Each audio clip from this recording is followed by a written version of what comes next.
एकं मोदकं ददातु। भोजनं सिद्धम् एव अस्ति।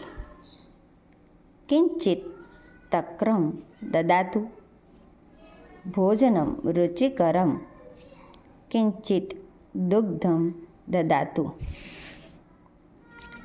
उपनेत्रस्य मूल्यं कति रूप्यकाणि सन्ति?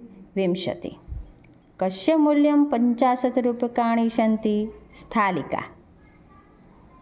न 50 योजनी। 5 वाक्यो संस्कृतમાં લખો। एतत् विद्यालयस्य चित्रम् अस्ति। विद्यालये रमणीय उद्यानम् अस्ति। उद्याने बालकाः क्रीडन्ति। विद्यालये विशालः क्रीडाङ्गणम् अस्ति। विद्यालये 13 प्रकोष्ठाः सन्ति।